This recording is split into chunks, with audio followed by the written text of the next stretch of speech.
Mr. Chair, considering that the said contraband were delivered on board SITC Shoko, have you identified the suspects involved in the said shipment? Your Honor, may I ask that the National Bureau of Investigation, being the project initiator, be asked on this question, Your Honor. Mr. Chair, may we ask NBI kung may na-identify po silang suspects, particularly yung mga personnel or management from SITC Sheko?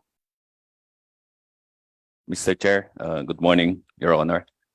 In as much as we would like to answer it now, maybe we will be requesting an executive session later on for these questions to be answered since the case is undergoing investigation. Papa. Thank you, sir. Yes, thank you, NBI. Mr. Chair, thank you. Third observation, Mr. Chair. On the operations conducted by NBI Manila Task Force against illegal drugs in the PNP Mabalacat City, Pampanga on August 26, 2023, the motor vehicle loaded with 200 kilograms of suspected shabu was reportedly abandoned at a parking lot of a supermarket in Barangay Mabiga, Mabalacat City, Pampanga. Mr. Chair, pwede po bang malaman sa NBI Manila, do you agree that your operations was burned out, nasunog, that resulted to the abandonment of said vehicle loaded with 200 kilograms of shabu? No, sir. So kung hindi po, ano po ang dahilan at na-abandon yung sasakyan? Dalawa lang po yan eh. Siguro primarily, intentional, inabandon eh. Alam naman natin na kung tayo ang possessor ng drugs, eh malaking halaga yun eh. Naturalmente, iingatan natin.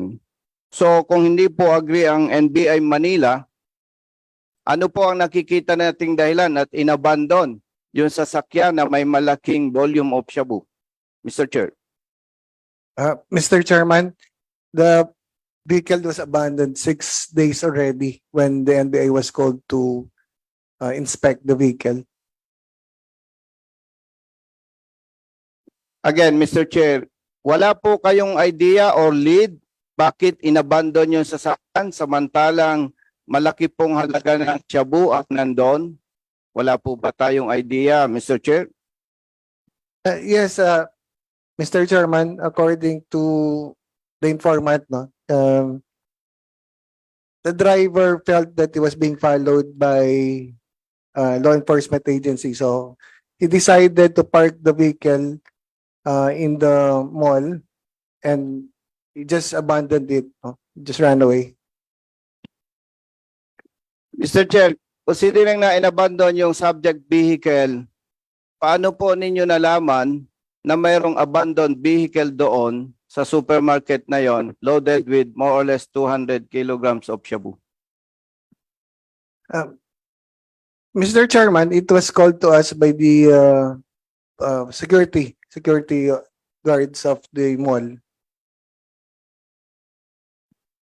So, Mr. Chair, nabanggit po 6 days ago na abandon yung sasakyan.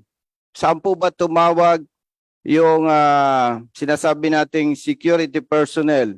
Is it sa NBI or sa Police of Mabalacat City? Mr. Chairman, according to the security officers of the mall, they already reported that to the police. But we do not know what the police officers at the area did on the report, but we just acted on that information provided by the security officers of the mall. So, ano po bang nangyari kung ang personnel ng security ay tumawag sa police station ng Mabalacat City? Yung po bang Mabalacat ang then after that, yung Mabalacat police personnel concerned or the chief of police, yung po ba ang tumawag sa NBI para nagkaroon po ng operations na nagresulta sa recovery ng 200 kilograms of shabu, Mr. Chair? Mr. Chairman, the police Mabalacat did not call NBI. It was the security officers of the mall who informed us, who just provided us with an information that an abandoned vehicle at the mall was there. Mr. Chair, clarify ko lang. Sabi po, ang security personnel ng supermarket ang nag-report. Ang tanong po, saan ba siya nag-report? Sa police or sa NBI? According to them, they first reported it to the police. No. Then, after that, After 6 days, they reported that to us. so, meaning, Mr. Chair, after na ma-report sa police, hindi sila kumilos, hindi sila gumalaw, then after 6 days, saka pala sila nag-coordinate or tumawag sa NBI. Then, doon parang nagkaroon ng joint operation. Tama po ba, NBI, Mr. Chair?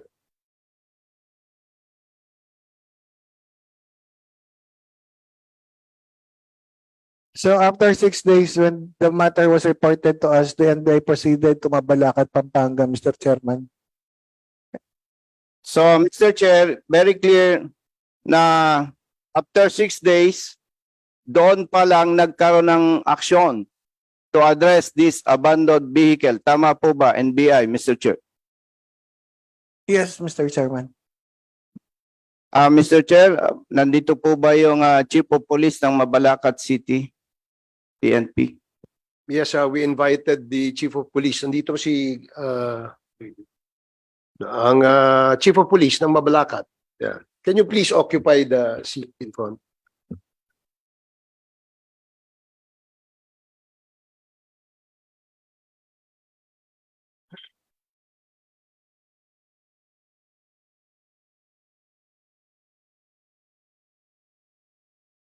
Mr. Chair, Chief of Police,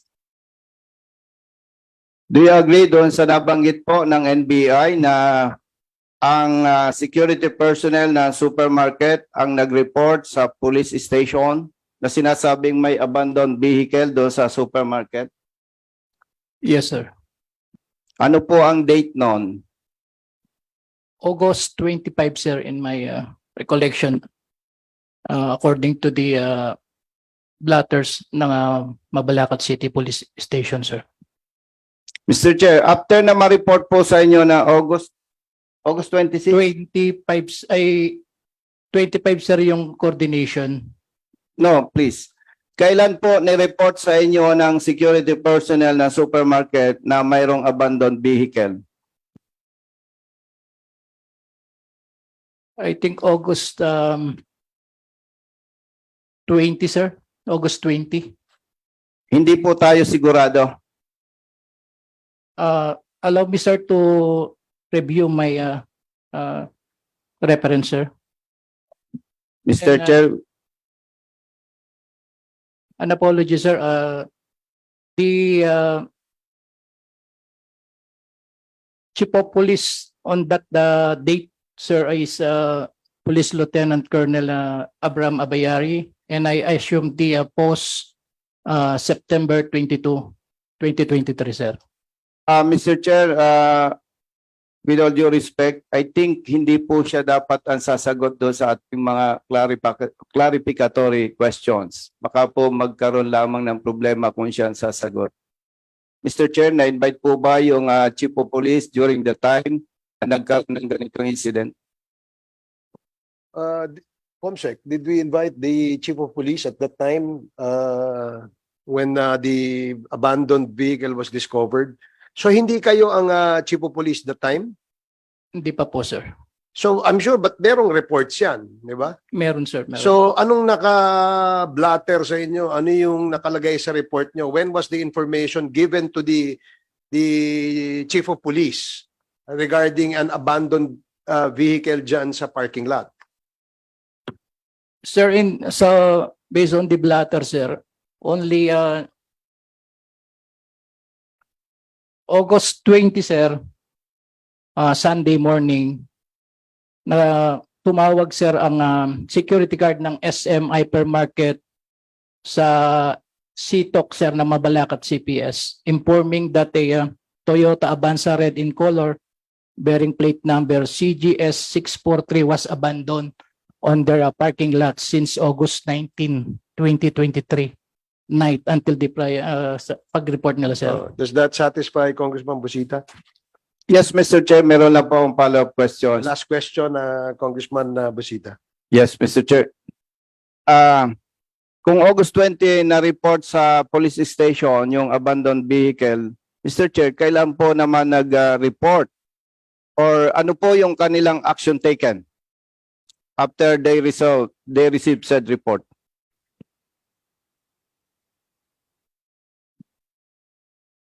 Sir, based dito po sa report, August 21, CTOC Mabalacat CPS receiving a phone call from SM Market Security regarding the reported abandoned vehicle served by Corporal Suliman. Immediately relate the same to Patrolman Panilagaw for investigation, sir. If I may add a question, Mr. Chair. Can you wrap up? Yes, Mr. Chair. Thank you. Last question, Mr. Chair. Mabalacat City Police Station Representative, kailan po ninyo ni-report sa NBI itong abandoned vehicle? At sinasabi po ng NBI, 6 days bago na-report sa kanila. Again, Mr. Chair, Representative from Mabalacat City Police Station, kailan po ni-report itong incident sa NBI para nagkaroon ng joint operations? Sir, wala pong nangyaring report sa sa NBI, hindi po na-report. Hindi po ni-report or in-inform, sir. Mr. Chair, with your indulgence, gusto ko lang matuldukan, sinabi po ng NBI 6 days after na ma-report, saka pa lang sila nagkaroon ng joint operations. But allegedly, sinasabi po ng representative of Mabalacat City Police Station, walang report na nangyaring gano'n. Balikan ko lang, Mr. Chair, with your permission, yung NBI. NBI, sir, saan po galing yung sinasabi ninyo na after 6 days, doon pa lang na-report sa inyo, and based on that report, saka pa lang po kayo nagkaroon ng joint operations, NBI, Mr. Chair. Mr. Chairman, to clarify, no? After 6 days, tinawag po sa amin yan sa NBI nung security officer ng supermarket. It's the supermarket security guards, not the police who called the NBI, Mr. Chairman. So, Mr. Chair, very clear na pala. Nag-report ang security personnel sa police station ng Mabalacat City on August 20, 2023. Unfortunately, siguro nakita po nung security personnel ng supermarket na walang ginagawa ang police station, then tumawag sila sa NBI. Then after that, doon pa lang nagkaroon ng operation, and siyempre as standard operating procedure, nag-coordinate ang NBI po sa Mabalacat City Police Station, kaya po nagkaroon ng joint operation, and na-recover po nila yung abandoned vehicle loaded with 200 kilograms of shabu. Yun lamang po, Mr. Chair. Maraming salamat po. Thank you, Congressman Busita. Next to interpolate is Representative Johnny Pimentel. You're recognized. Thank you, Mr. Chair. I just have a question. During controlled delivery, sino bang required na present po doon? Because I know there are some government officials that should be present during the controlled delivery. May I ask PDEA? Pidea, please respond. Yes, Your Honor. In controlled delivery operations, Your Honor, for this operation in Mexico, Pampanga, it was the Bureau of Customs, the NICA, the NBI, and PDEA who were all on board in these operations. And it is only the PDEA who issues the authority to conduct controlled operations after the requirements to support the request are all at hand with PDEA, Your Honor. So you do not require any government official to be present like the mayor or barangay captain during controlled delivery? Hindi na po kailangan. No, Your Honor. Okay. We all know that there was already a buy bust or rather a drug bust on August 26 regarding the 200 kilos of shabu, and then on September 27. Are these related considering that both were discovered in the province of Pampanga? In our initial assessment, Your Honor, they are not related. So have you made any apprehensions of the suspects regarding the drug bust in dun sa latest, yung sa Malino, San Jose Malino? Meron na ba tayong mga hinuli na file na kaso ng mga suspects doon? May I respectfully ask the NBI to answer that question, sir, because they are the project initiators for this Mexico Pampanga seizure.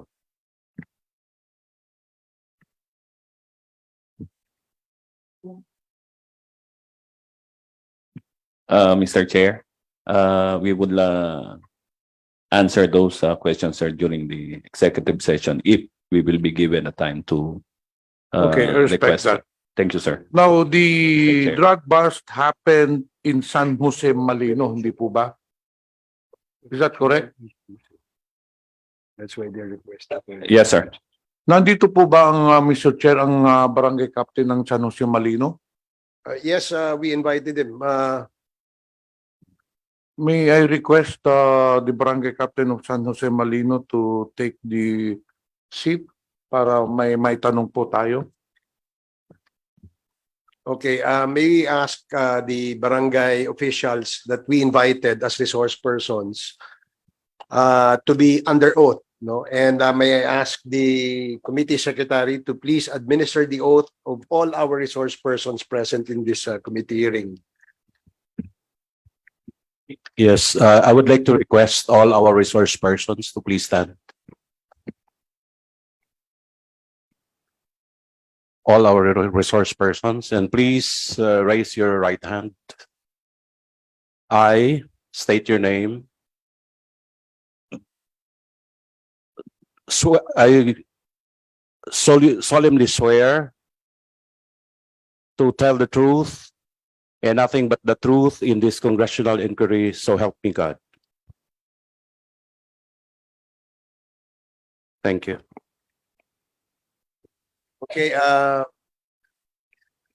Kap, state mo lang yung pangalan at saka yung inyong barangay. Good morning po, Your Honor. Ako po si Ramonito Bautista, Barangay Captain ng San Jose Malino, Mexico, Pampanga. Please proceed, Mr. Congressman. Chair, may I proceed? One more question to PDEA. Nahuli po natin yung mga droga doon sa Barangay San Jose Malino, more specifically sa building ng Unimax Steel Corporation. Is that correct? Again, Your Honor, may I ask NBI to answer that question? Because, Okay, sa NBI. Doon po natin nahuli, as per report, yung droga doon mismo sa Unimax Steel Corporation building. No, Mr. Chairman, it's Empire 999. Empire 999. So yung pong owner nung warehouse.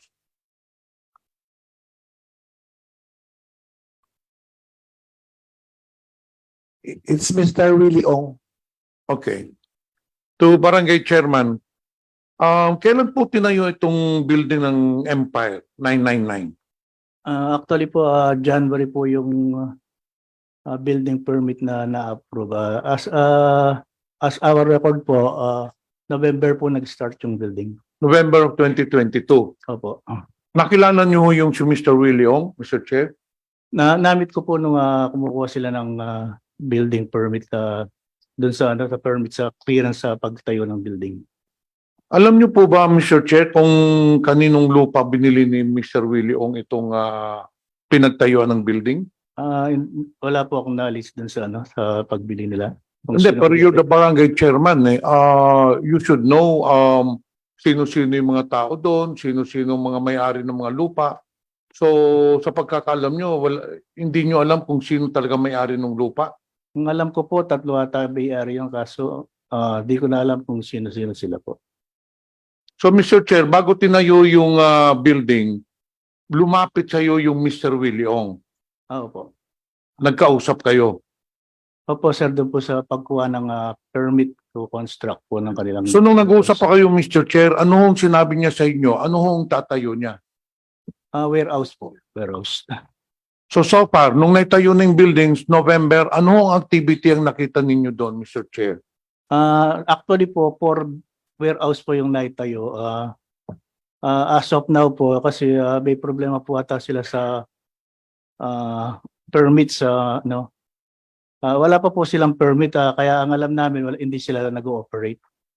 Hindi, ibig ko sabihin, Mr. Chair, mula nung naitayo yung building, anong activity ba? Ano bang sinabi talaga ni Mr. Willie Ong sa'yo? Anong negosyo yung bakit sila magtatayo ng building doon? Siyempre, sasabihin niya sa'yo, barangay chairman, Kap, magtatayo ko ng building dito, importer po ako ng ganito, ganun. Ano specifically yung sinabi ni Mr. Willie Ong sa'yo? Anong klaseng negosyo yung ilalagay nila doon sa barangay mo? Ang sinabi po nila, ang business nila, warehouse. Kaya po nagtatayo ng... Warehouse lang po. Opo. So, walang May walang gas station sinabi po. kung ano hong ilalagay doon, anong klaseng produkto.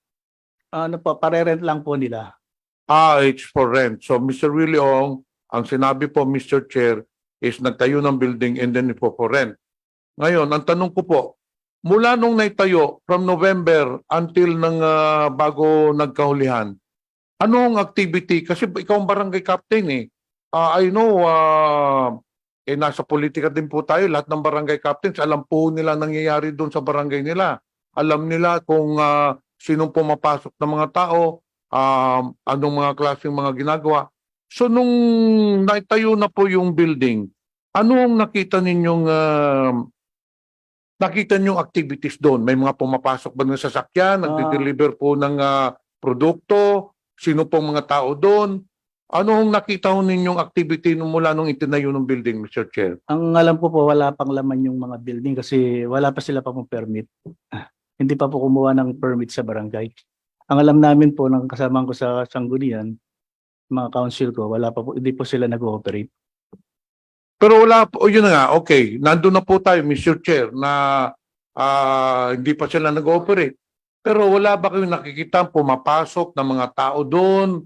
Wala ba kayong nakikita mga foreign-looking persons, mga Chinese-looking persons na pumapasok doon, nagsusurvey o tinignan yung building? Wala po, ang nakikita ko lang yung mga construction worker po nila na nagbabakot sa sa fence. Pero Mr. Chair, mukhang malabo naman siguro yun na sinasabi ho ninyo walang nakikita. Ang daming pakete ito. This is 530 kilos.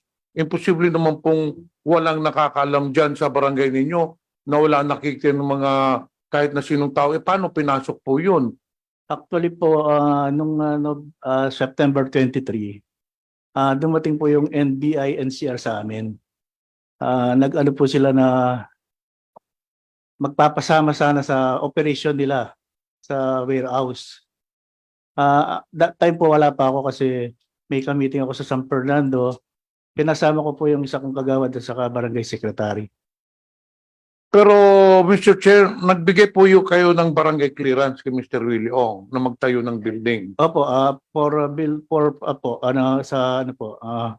building purposes sa pagtayo nila. Meron mo bang permit ito, building permit galing sa munisipyo, Mr. Meron Chair? meron po sila. Anong sinasabi mo kanina, Mr. Chair, if I'm not mistaken, sinabi ninyo, kaya walang pumapasok doon, walang activity dahil walang building, walang permit. Wala pa po silang business permit. Business permit po. Pero ang building permit meron Building na po. permit po, ayos po, natapos po nila. Nung natapos po yung building, Mr. Chair, kayo ba ay nakapasok po doon? Opo, doon sa harapan kasi may mga guard na doon. Saka Kasi siyempre, kayo po ang barangay captain, Mr. Chair. Edi siyempre, minsan curious po tayo. Kung ako barangay captain, gusto ko rin po makita, ano itong tinatayo to, malaking building. So, being a barangay captain, I should know everything that goes on my barangay. So, minsan bibisitahin ko po Opo, yun. nabisita So, ko, nabisitahin ho ninyo. nabisitahan ko po, wala pa naman nagre-renta dun sa ano, sa mga So, nung pumunta po, Yes, Mr. Chair, walang tao. may mga tao po yung mga office worker nila dun sa may container van office. Nakita ho nyo ba na may laman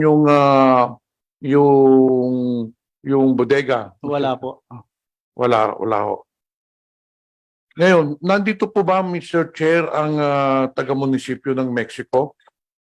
Do we Yeah. have representatives from Yes, Your Honor, we invited the former mayor and the incumbent mayor of of Mexico. do we have the incumbent mayor, Mayor Gonzales? Can you May take I ask the- Mayor Gonzales to please occupy the vacant seat here, pati yung former mayor. Mr. Chair, do we all also have the former mayor? Yes, we invited the former mayor and the incumbent mayor. Comsec, do we have the presence of former Mayor Tumang?